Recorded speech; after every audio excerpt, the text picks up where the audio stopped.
তোমার কি মনে হয় তোমার আশেপাশে থাকা ব্যর্থ মানুষেরা তোমাকে সফলতার দিকে এতটা সহজেই এগিয়ে যেতে দেবে? এতটা সহজে তোমাকে তোমার লক্ষ্য পূরণ করতে দেবে?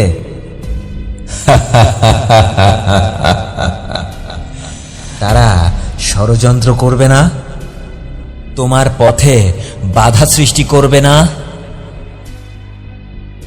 আরে তুমি যদি সফল হয়ে যাও, তারা আয়নার সামনে গিয়ে দাঁড়িয়ে নিজের চেহারা দেখতে গিয়েও তো লজ্জা পাবে। আর এই লজ্জা থেকে বাঁচার জন্য তারা কি তোমাকে ধোঁকায় ফেলে দেওয়ার চেষ্টা করবে না?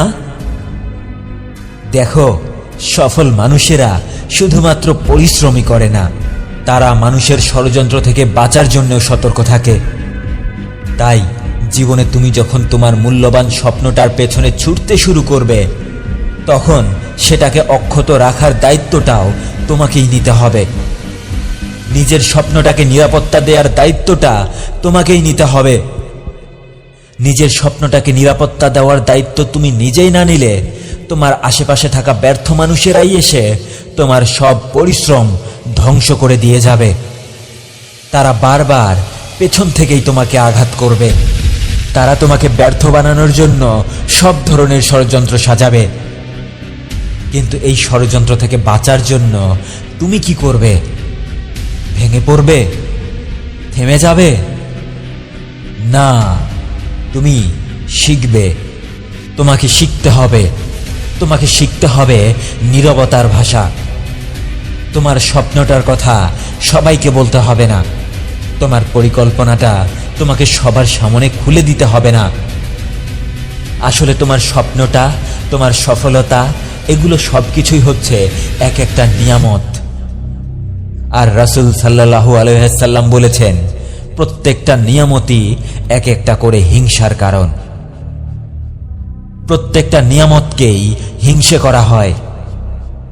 আর তোমার সফলতার দিকে এগিয়ে যাওয়ার দৃশ্যটা দেখে যদি কেউ হিংসাত্মক হয়ে ওঠে, যদি কারো মনে হিংসা জেগে ওঠে, তাহলে কি তুমি বুঝতে পারো তোমার সফলতাটা তোমার জন্য কতটা কঠিন হয়ে দাঁড়াবে?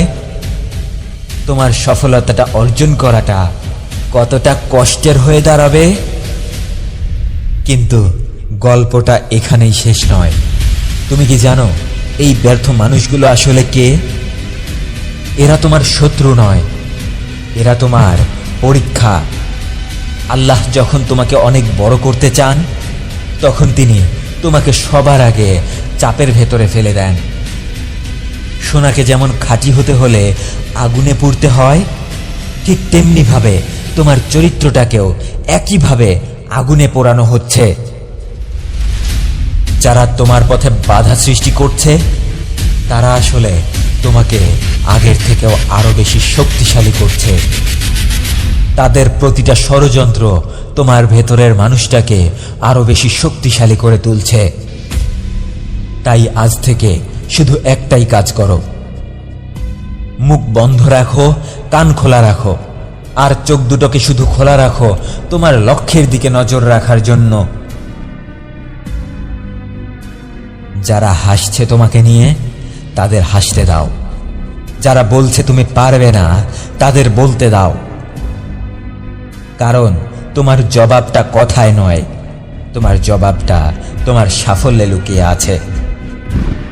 তোমার জবাবটা, তোমার সাফল্যটা একদিন তাদের কানে বজ্রের মতো করে পড়বে। মনে রেখো, আল্লাহ পবিত্র কুরআনে বলেন, নিশ্চয়ই কষ্টের সাথেই আছে স্বস্তি। আর এই কথাটা আল্লাহ একবার নয়, একই সাথে দুইবার বলেছেন।